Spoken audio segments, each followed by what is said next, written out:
A donde quiera que vayas y donde quiera que estés, como familia estamos conectados. Y hoy, más que ayer, nos conectamos para estudiar juntos la Biblia, como familia de Centro Bíblico El Camino.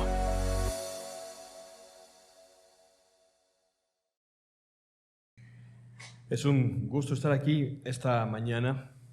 Mi nombre es David López Salgado y participo del Ministerio de Jóvenes, que por cierto, algunos los tenemos allá acampando ahorita en San José Pinula. Pasaron una noche excelente con un cielo estrellado, de esos privilegios que el Señor nos da. Pues el día de hoy tenemos la felicidad y el gozo de iniciar la primera de una serie de predicaciones sobre Adviento. Ya nos comentó Gabriel brevemente sobre qué versa esta serie de Adviento. Y pues lo que estaremos haciendo será explorar varios pasajes de la Escritura en la que vemos el mensaje de la palabra sobre el Hijo de Dios. Cómo Dios nos ha hablado acerca de Él, cómo debemos de escuchar lo que Él nos enseña, recordar el lugar que el Hijo tiene de preeminencia en la creación y en la iglesia, el hecho de que Él reinará por siempre, y también el desafío que tendremos cada uno de nosotros para mostrarnos mutuamente el amor del Padre y del Hijo hacia otros y vivir en esa vida de santidad que Él espera de nosotros. Así que esperamos que este tiempo de predicaciones sea de bendición para cada uno de ustedes. Y anoche que estábamos pasando una velada bajo un cielo estrellado, yo no sé si ustedes, a mí es la parte que me encanta de estas fechas. En estas fechas podemos observar el cielo y de hecho había un joven que traía una aplicación que nos permitía ver ubicando el sitio de las estrellas, qué constelaciones había y era bien interesante ver eso. Y podíamos ver a cada una de esas estrellas que están miles de millones de kilómetros lejos de nosotros, ¿verdad? Años luz de nosotros. Y observamos eso y decimos, wow, se queda uno con la boca abierta. Wow, ese es el asombro. Y quiero preguntarles a ustedes, ¿qué les asombra? ¿Qué nos asombra a nosotros? En la semana fuimos por parte del colegio a la Antigua y estábamos platicando con unos chicos del colegio en una conversación interesante y de repente me dejaron plantado. Estábamos los tres y los 6 chicos que estaban ahí atrás, ¡oh! Se quedaron así. ¿Qué está pasando? Volteé a ver, era un Ferrari que estaba pasando atrás. Y la verdad estaba muy bonito el carro, muy bonito el carro. Ahora, tengo que confesarles, no sé tanto de Ferraris, probablemente ellos sabían más y sabían qué carro específicamente estaban observando y que los asombró. ¿Qué les asombra a ustedes? ¿Qué nos asombra a nosotros? ¿Un amanecer? ¿Un atardecer? ¿Una obra de arte? A veces nos topamos con esas situaciones y no podemos describirlo con palabras, ¿cierto? Podemos ver un atardecer y nada más nos quedamos, wow. En ese momento no estamos pensando cómo conceptualizarlo. Tampoco estamos pensando científicamente qué es lo que hace que la luz en el horizonte se vea rojo, etcétera, etcétera. Me imagino que lo mismo pasará con las personas que pueden observar la aurora borealis y la australis. Ver cómo el cielo se mueve como una cortina y nada más decir, wow. No obstante, a veces perdemos el asombro. Podemos perder el asombro por varias razones. Se me viene a la mente el circo. Antes uno pagaba cantidad de dinero por ir a un circo. Quería ver cómo esas personas hacían acrobacias magníficas, cómo retaban a la muerte y al riesgo bajo esa carpa, cómo domaban a los leones y a los tigres. Pero se ha notado recientemente que los circos ya no llaman la atención tanto como antes. Ahora tenemos películas en las cuales Los efectos especiales nos muestran hombres brincando de un tanque a un tráiler y yendo hacia la luna y cuestiones extraordinarias. Y cada vez perdemos más el asombro sobre esas cosas. Y a veces perdemos el asombro, no tenemos el asombro porque no logramos comprender la magnitud o complejidad de algo. Es como los relojes. A mí me encantan los relojes. Y antes de que me interesaran los relojes, me gustaba únicamente la estética de los relojes. ¿Cómo se veía? La combinación de colores. Pero mientras me fui adentrando al fascinante mundo de los relojes, empecé a entender muchas otras cosas. El tipo de movimiento, las complicaciones de cada uno de los relojes. Y entonces, cuando observaba un reloj, a diferencia de la persona que no conoce de relojes, podía decir, ¡wow! Tiene 5 complicaciones. ¡Wow! Es de esta marca. La persona que no conocía del mundo de los relojes probablemente vería un reloj y diría, me interesa tal vez más un Apple Watch. Sin entender que tal vez el reloj que preferiría en lugar del Apple Watch vale muchísimo más que un Audi o que incluso carros más caros. Y lo mismo pasa en cada una de las cosas que nosotros hacemos. Los chicos que conocían de vehículos podían decir, es que ese Ferrari es la única edición de tal y tal cosa, y eso les provocaba más asombro. Mientras más entendemos algo, más nos asombra. Y probablemente en muchos casos, la falta de asombro que tengamos sobre una cosa u otra muestra la falta de conocimiento que tenemos sobre eso. ¿Qué te asombra a ti? ¿Qué me asombra a mí? El día de hoy queremos compartir un pasaje que empieza precisamente con eso. Estaremos leyendo Hebreos del capítulo 1, versos 1 al 4.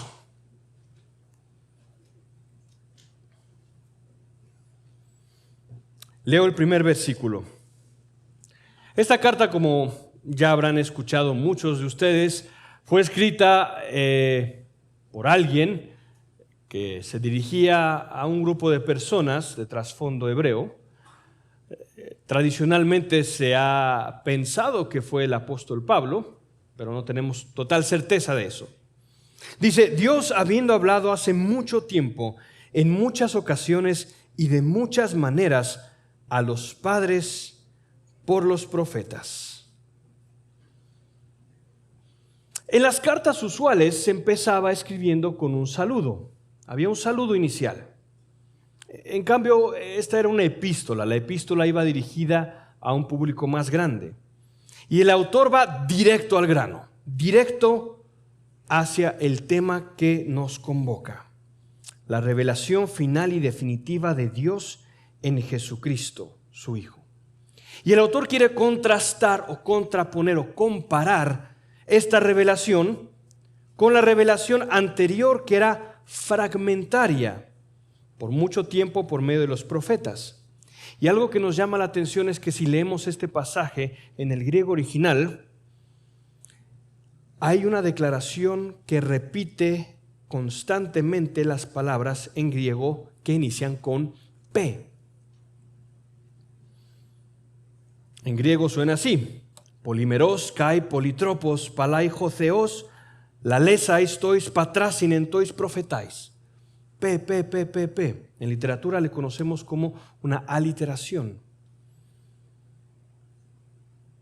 Eso era muy común en el mundo antiguo griego, y una oración como esta habría sido el orgullo de un orador griego. Es más, un orador como Demóstenes solía entretejer palabras sonoras en el primer párrafo de su discurso. El autor de Hebreos buscaba que como iba a hablar de la suprema revelación de Dios a la humanidad, debía de vestir sus pensamientos en el lenguaje más noble y rico que pudiera encontrar. Verán, cuando a veces queremos describir el amor, sentimientos muy nobles y muy profundos. Un atardecer, la belleza de una flor, la belleza de una mujer. Generalmente, como humanidad, hemos encontrado que el lenguaje en prosa no le puede hacer justicia a lo que estamos viendo. Tenemos que utilizar el verso, la poesía. Y el lenguaje poético es precisamente eso. Cuando se nos acaban las palabras, buscamos explicarlo con el lenguaje más noble que hay. Y el autor de Hebreos precisamente quería hacer eso. El autor de Hebreos estaba asombrado por lo que iba a decir a continuación. ¿Y qué es lo que decía? De nuevo, él está hablando con lenguaje poético, repitiendo palabras y elaborando el discurso lo más bellamente que puede para explicar de alguna manera este misterio tan grande que es la revelación de Dios en Cristo. Él estaba asombrado. ¿Y qué cosas nos dice en el primer versículo? Bueno, nos dice que anteriormente Dios había hablado de muchas maneras y por muchas personas. Por Moisés, a veces por Elías, por Daniel, Ezequiel, en voces audibles, por medio de Urim y Tumim y demás. Y aunque para algunos había diferencia, lo que los unía es que era el mismo Dios. No obstante, la gente solo tenía algo fragmentario. No podían conocer a Dios verdaderamente. No sabían cuál era la esencia y el carácter de Dios. Y lo podemos contraponer. En el Antiguo Testamento Dios habló en muchas ocasiones y de diversas maneras. Ahora, de una manera, en Cristo. ¿Cuándo? En el Antiguo Testamento dice, en este pasaje, en el pasado habló Dios de muchas maneras, pero ahora lo contrapone en estos últimos días por Cristo. ¿A quiénes? A los antepasados y ahora a nosotros. ¿Por medio de quiénes? Él se reveló por medio de los profetas y ahora por medio de su Hijo.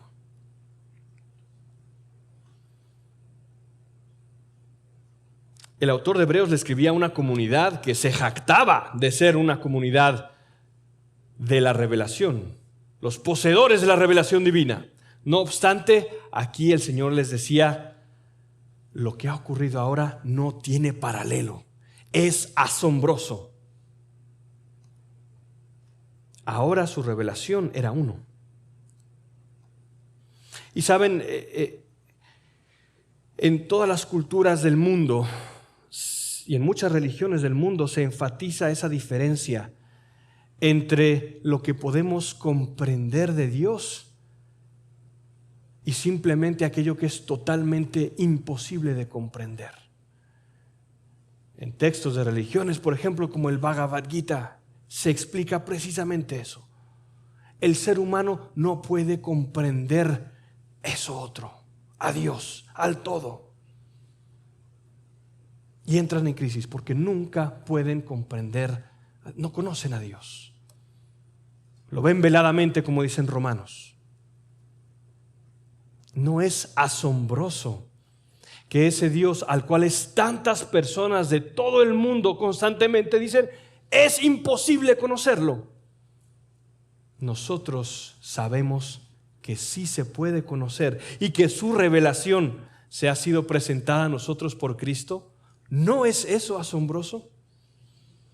Dios se ha revelado. Miramos al cielo y a nuestro alrededor y ese Dios que no podemos ver se ha revelado. Y en el pasaje, en el versículo número 2, continúa y dice, en estos últimos días nos ha hablado por su Hijo. ¿Por medio de quién nos ha hablado Dios? Por su Hijo. Y aquí empieza el lenguaje de filiación divina, del Hijo de Dios.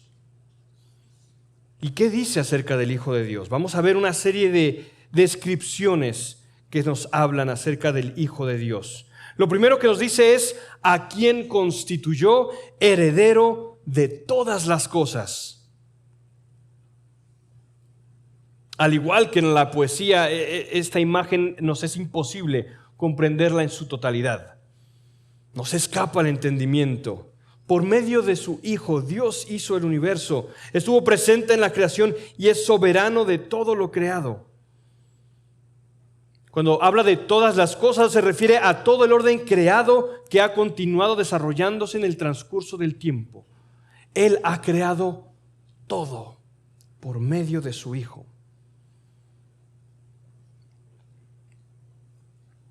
Y si observamos, primeramente habla heredero. ¿Qué era un heredero en la antigüedad? ¿Qué es un heredero en el presente? Un heredero es alguien que tiene el derecho de todas las cosas de su progenitor. Cuando muere el progenitor, todos los derechos y todas esas posesiones pasan a quien las hereda. No obstante, en el pasaje no se espera esa transición en el tiempo. Obviamente, Dios nunca va a dejar de ser el Padre, pero lo que sí enfatiza es el derecho del Hijo por sobre todo lo que Dios es y representa. En otras palabras, así como antes el heredero podía llegar a la propiedad de la cual el Padre era el poseedor y decir, esto se hace y eso se hacía, de la misma manera el Hijo es el heredero de todo. Cristo es el heredero de todo.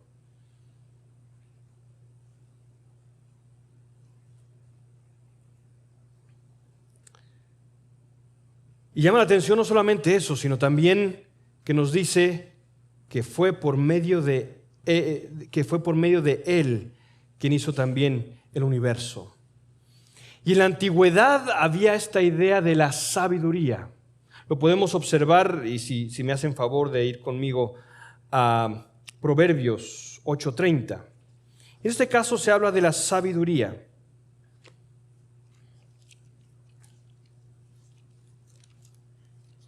Dice lo siguiente, los primeros versículos: no clama la sabiduría y levanta su voz la prudencia.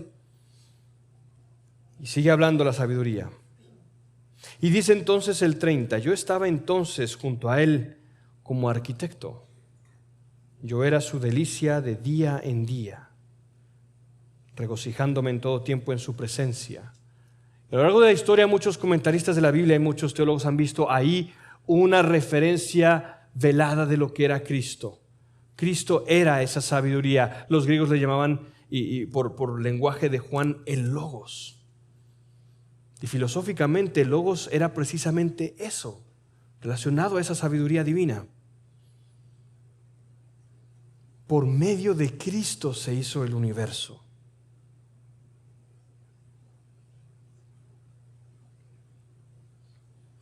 Y gente como Juan Crisóstomo incluso veía ahí partes fascinantes de la obra de Cristo. Primeramente, ¿quién constituye a Cristo heredero de todas las cosas? Dios. ¿Cristo se constituyó heredero de todas las cosas? No, Dios lo constituyó. Desde el principio el Hijo tenía esa relación perfecta en obediencia con el Padre. Y después de que el Padre lo constituye, también se dice que por medio de Él se hace todo el universo. ¿No es eso asombroso?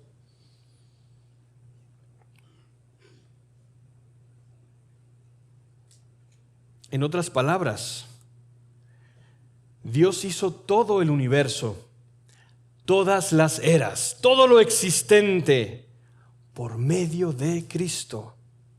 Todo el mundo es por y para Él. Nuestra vida fue creada por medio de Cristo. Todo lo que existe no está separado de Cristo, no existe separado de Él. Fue creado por medio de Él. Y si entonces tú y yo en ocasiones pensamos durante la semana sobre mi vida, sobre lo que observamos en este mundo, sobre mis sueños, sobre mi economía, todo lo que observamos ni siquiera es nuestro. Nuestras posesiones, todo lo que existe fue creado por medio de Cristo. Y veremos adelante incluso que subsiste por medio de Él. Nuestro aliento respira el nombre de Cristo. Nuestra vida fue creada por medio de Cristo. ¿No es eso asombroso?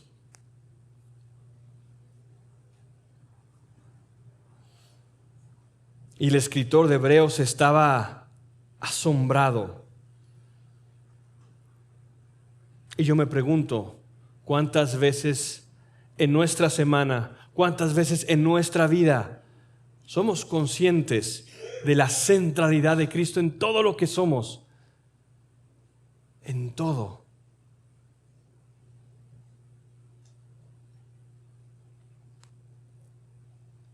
En palabras más sencillas,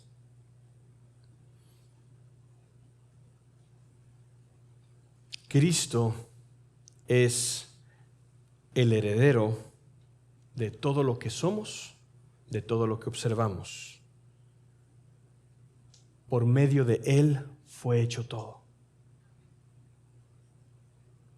Después en el versículo 3 dice, Él es el resplandor de su gloria y la expresión exacta de su naturaleza, y sostiene todas las cosas por la palabra de su poder. Ahí empieza el autor de Hebreos a añadir una tras otra, tras otra, tras otra. Y de nuevo vamos a intentar veladamente comprender, apenas con un vistazo, qué es lo que nos habla acerca del Hijo en esta parte. En el versículo 3 dice, Él es el resplandor de su gloria. Y se tiene que preferir la palabra resplandor a reflejo, porque hay traducciones que utilizan la palabra reflejo. Es resplandor. ¿Por qué? Porque el reflejo es únicamente, por ejemplo, lo que observamos en los astros, el sol y la luna. La luna refleja la luz del sol. Esto no es el caso en este pasaje. Jesús mismo dijo, yo soy la luz del mundo. Vimos su gloria, dice en Juan 1:4. El resplandor del Hijo es una extensión de la gloria de Dios, y el Hijo resplandece por sí mismo porque es esa extensión de la gloria de Dios. El resplandor de su gloria. Y los discípulos pudieron observar al Cristo transformado. ¿Y qué pasa con Pedro cuando ve a Cristo transformado? En el pasaje de la transfiguración, se queda sin palabras, empieza a balbucear. Ese Dios glorioso, ese es nuestro Salvador. ¿No es eso asombroso? Cristo es lo más asombroso que Dios nos ha dado. Y tu corazón y el mío debe de brincar al leer estas palabras, mucho más que cuando observas un vehículo asombroso. Deberíamos de sobrecogernos y decir, Dios, alabado sea tu nombre, alabado sea tu nombre. Dice, Él es el resplandor de su gloria. Y después, ¿qué? La expresión exacta de su naturaleza. En la antigüedad, cuando acuñaban una moneda, colocaban la moneda, y esa es la expresión que se utiliza acá, colocaban la moneda, probablemente, bueno, no sé el término correcto, se me ocurre yunque, pero no sería un yunque, se colocaría en una superficie dura y con algo duro se golpearía encima un martillo, y en la parte de abajo quedaría reflejada, quedaría imprenta la imagen que estaba abajo. Quedaría una expresión exacta. Y aquí dice que Cristo es la expresión exacta de su naturaleza.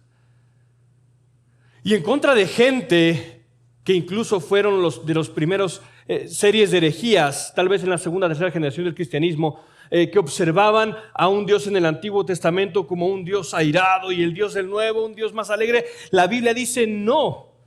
Si entendemos eso es porque no hemos entendido bien ni el Antiguo ni el Nuevo Testamento. Entre Cristo y Dios no hay división de naturaleza. ¿Quieres saber cómo es Dios? Ahí está Cristo. Es la expresión exacta de Dios. Y la palabra que utiliza naturaleza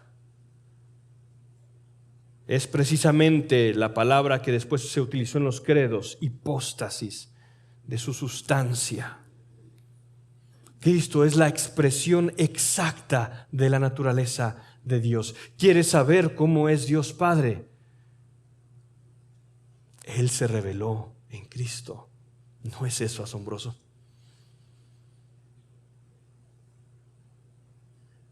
Y después sigue. Saben, nosotros como occidentales hemos entendido la creación de una manera muy simplista. Otras religiones medio lo captan de una manera distinta. Entienden que al igual que hay un creador, hay un sustentador. Nosotros como occidentales pensamos que Dios creó y se acabó. Él me creó a mí, ahora yo tengo mi propia vida. Él creó la naturaleza, ahora la naturaleza tiene un ciclo usual. Y estudiamos la naturaleza con un lente científico. La naturaleza es un ente en sí mismo. Y probablemente muchos de los presocráticos comienzan con esas ideas de las cuales nosotros utilizamos para entender ahora la ciencia de esa manera. En otras palabras, este púlpito es un ente en sí mismo, existe por sí mismo y no depende de nadie más. Y si yo lo muevo, si es un objeto inanimado, se quedará donde yo lo mueva. Y entendemos la creación de esa manera. Y la Biblia rehúsa constantemente comprender la creación de esa manera. ¿Por qué? Porque todo lo creado no solamente fue hecho, sino necesita de algo para subsistir. Nuestras células, los átomos, todo requiere de un sustentador. Si tú crees que tu vida te pertenece y es tu decisión adorar a Dios como nos corresponde o no, déjame decirte que tu mismo aliento, tu misma existencia, el cosmos entero es sustentado. Se permite su continuada existencia por medio de Él. Tal vez una idea que nos puede servir para entenderlo es los seres humanos y la alimentación. Sí, ha sido creado, pero si usted y yo no seguimos consumiendo alimentos, hidratándonos, no tenemos existencia. De la misma manera, si no hay un sustentador que sostenga tu aliento y tu vida, no existes. La razón por la cual tú y yo respiramos esta mañana es porque alguien sustenta nuestra vida. ¿Y quién sustenta nuestra vida de acuerdo a Hebreos? Cristo. ¿No es eso asombroso? Él sostiene todas las cosas por la palabra de su poder. Y aquí empezamos a ver un cambio. Después de que en la primera parte se empiezan a describir los atributos y características de Cristo, aquí empieza primero con una acción de Cristo. Él lleva, sostiene, se puede también entender como llevar. Él lleva todas las cosas, Él sostiene todas las cosas. Él habla y por su palabra todas las cosas son sostenidas y preservadas y mantenidas en existencia. Y entonces empezamos a ver la acción de Cristo ahora.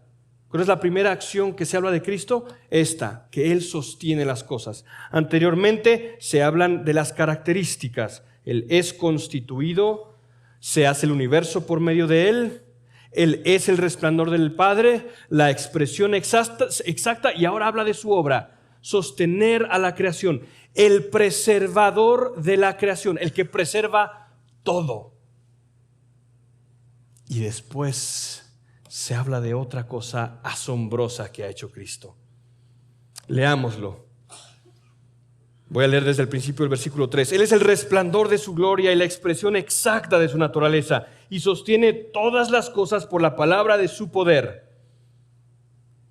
Después de llevar a cabo la purificación de los pecados, el Hijo se sentó a la diestra de la majestad en las alturas.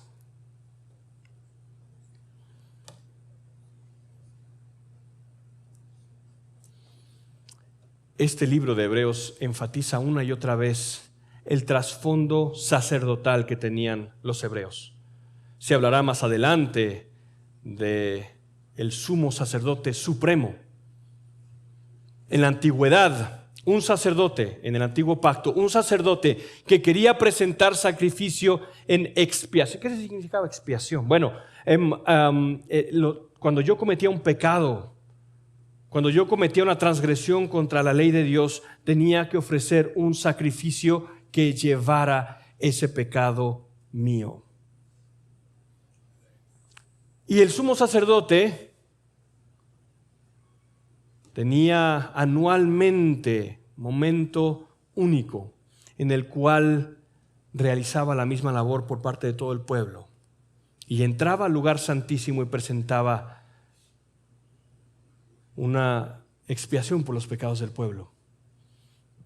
Pero ese sacerdote no podía hacerlo sin antes purificarse él mismo. Porque todos estos sacerdotes, si entraban a la presencia de Dios con pecado, morían. Y entonces tenían que moverse, les ataban una cuerda y tenían que irse moviendo. Y cuando estaban ahí, se movían y tenían unas campanitas que sonaban. Y si de repente sonaba, ¡pum!, es que había muerto y tenían que sacarlo.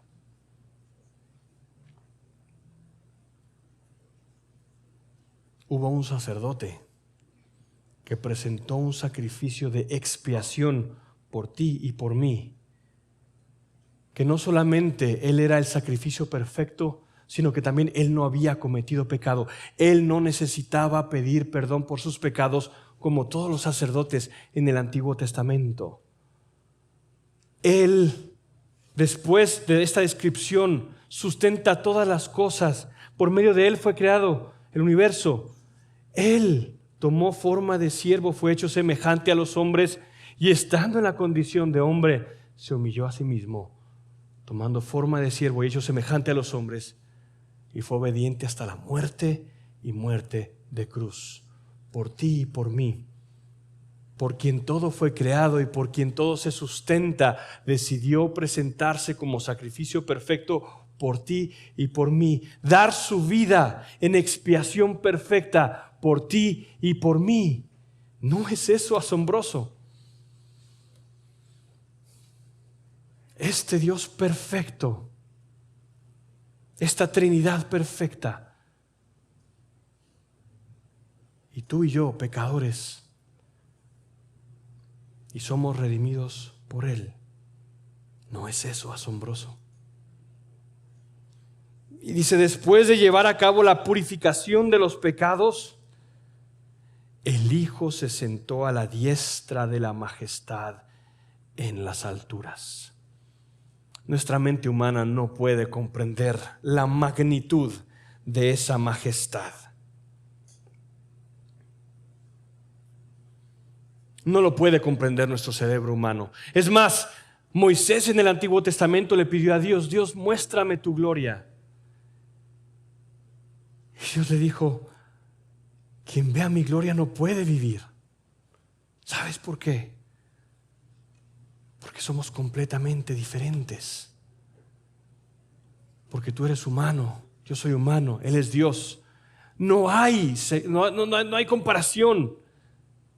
Por eso la Biblia habla de la santidad de Dios y a la vez tú y yo tenemos pecado. Nos dañamos a otros, es un caos. No podemos estar cerca de ese Dios perfecto. Y entonces Moisés le pide a Dios que le muestre su gloria. Y Dios le dice, por misericordia. Probablemente también para que tú y yo observemos la santidad de Dios y nos demos una idea. Le dice, voy a pasar de espaldas. Un antropomorfismo, obviamente, Dios no tiene frente y espalda. Moisés se voltea y pasa la gloria de Dios. ¿Y saben qué pasó después? Cuando Moisés bajó de nuevo, su rostro resplandecía y le tuvieron que tapar el rostro, solo porque había observado de espaldas la gloria de Dios.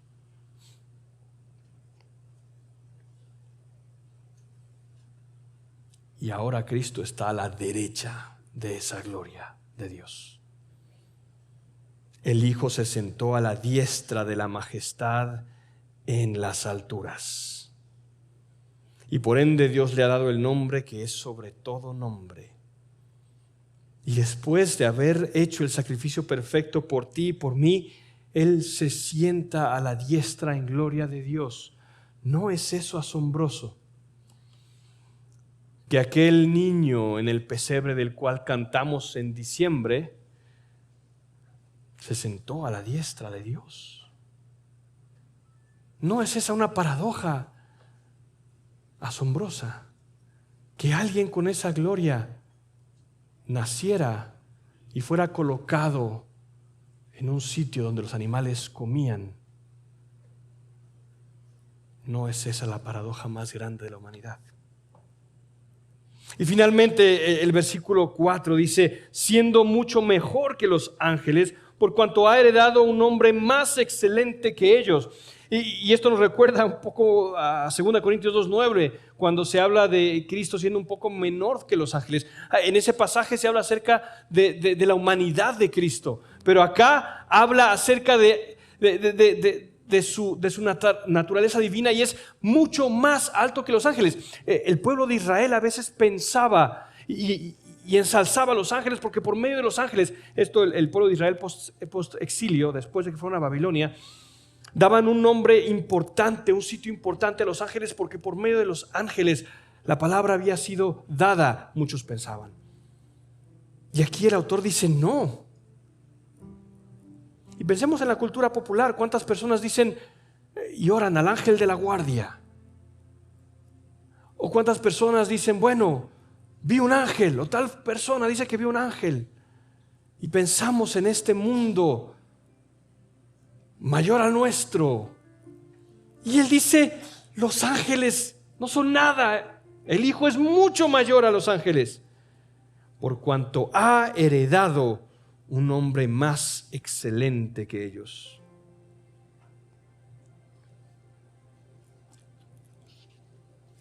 No necesitas un ángel de la guarda. Tenemos a Cristo. No necesitas un mediador que pueda franquear la trascendencia de Dios, un ángel. No. Está Cristo. Y en Efesios 1, 20 a 21 se vuelve a repetir esta idea. Lo leeremos 1, 20 al 21. Ese poder obró en Cristo cuando lo resucitó de entre los muertos y lo sentó a su diestra en los lugares celestiales, muy por encima de todo principado, autoridad, poder, dominio y de todo nombre que se nombra, no solo en este siglo, sino también en el venidero. Todo nombre, toda autoridad. Imagínate que estés en tu casa y recibas un sobre firmado por el presidente de Guatemala, por el presidente de los Estados Unidos, sello oficial del presidente de los Estados Unidos de América, de las Naciones Unidas, no sé, Bill Gates, Elon Musk. ¿No sería esa carta algo wow? ¿Por qué? Porque el nombre conlleva poder. Vemos un nombre y pensamos en un título, alguien que tiene y da poder. Este nombre, Jesús, es el nombre más poderoso, es el nombre más asombroso de todos los nombres. ¿No es eso asombroso?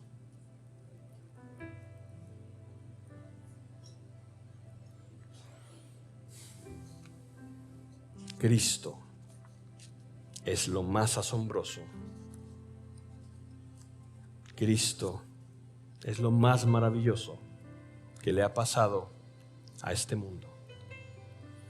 Cristo es lo más asombroso que ha pasado a este mundo. Podemos resumirlo de de 7 descripciones que se dan.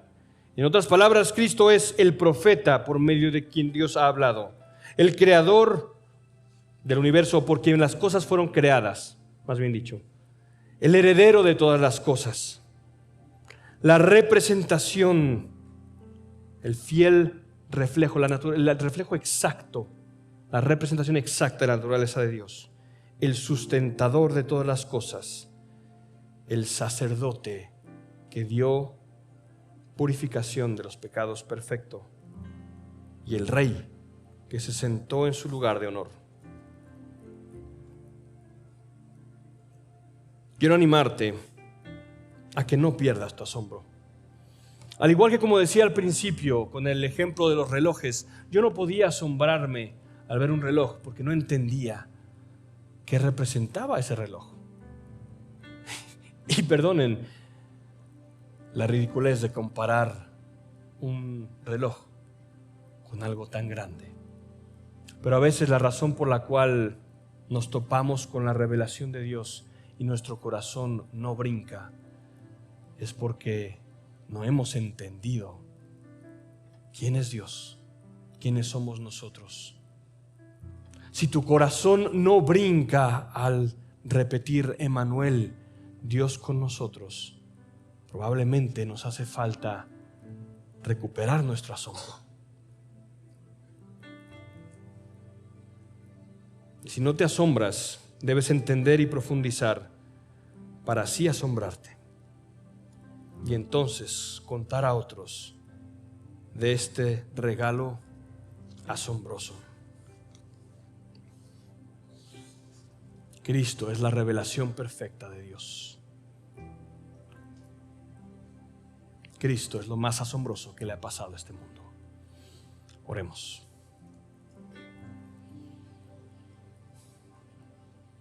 Padre Celestial, esta mañana te alabamos.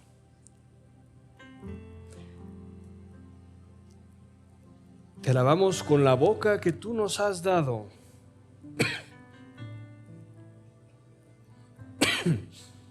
Te alabamos con la vida que tú sustentas. Te alabamos como parte de la herencia de Cristo. Te alabamos, Señor, no porque nosotros podamos determinar quién eres,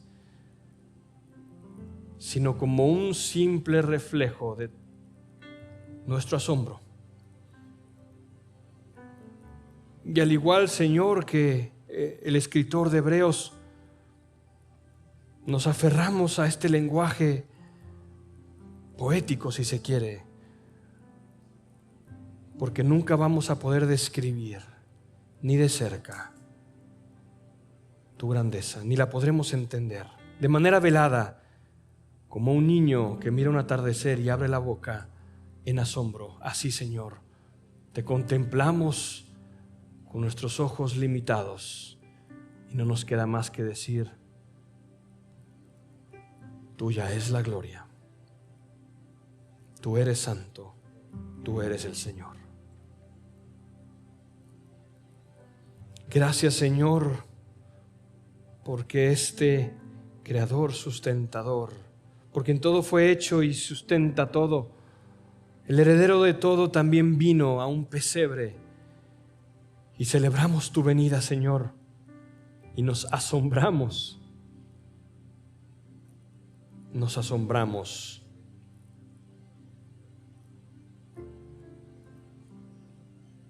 Permítenos cultivar este asombro dentro de nosotros. Que tu nombre sea glorificado en nuestras vidas y por medio de esta tu iglesia. Amén.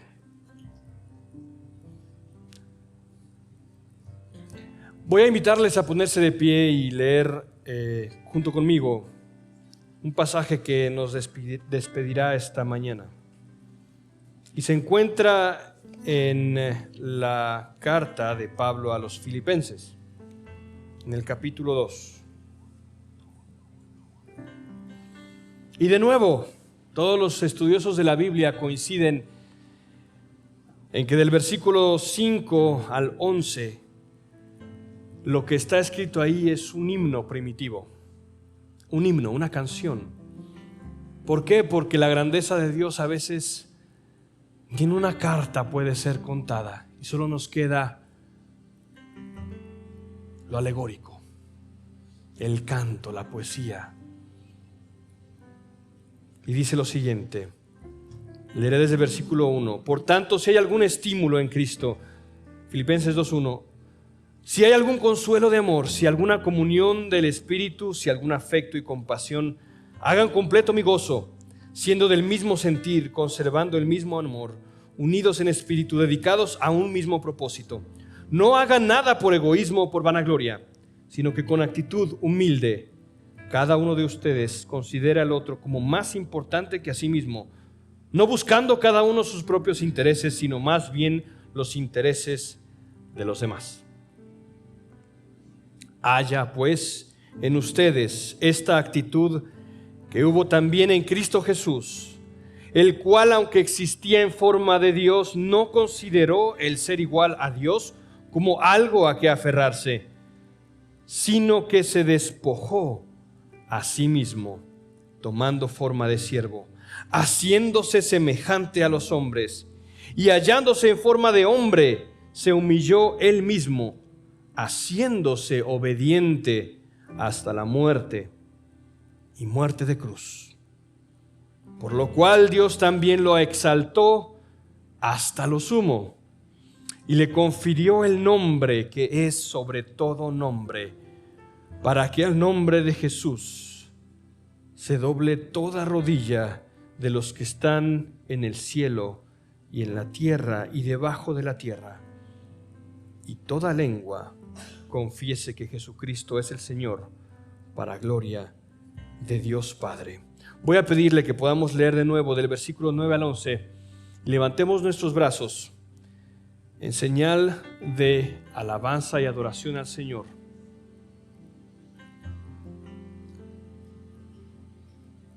Por lo cual Dios también lo exaltó hasta lo sumo y le confirió el nombre que es sobre todo nombre, para que al nombre de Jesús se doble toda rodilla de los que están en el cielo y en la tierra y debajo de la tierra, y toda lengua confiese que Jesucristo es el Señor, para gloria de Dios Padre. Que el nombre de Dios sea alabado, a su nombre sea la gloria. Gracias, hermanos, por estar con nosotros. Compartamos este regalo asombroso a todos. Alabemos y adoremos a Dios por lo que Él es y por lo que Él nos ha dado. A todos aquellos que nos han seguido por medio de Facebook, les decimos muchas gracias. Esperamos verlos pronto. Será el siguiente domingo. Y a todos ustedes, un fuerte abrazo. Que el Señor les bendiga y les dé un excelente domingo. A donde quiera que vayas y donde quiera que estés, mantente conectado con Dios.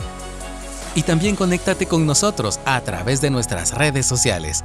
Hasta pronto.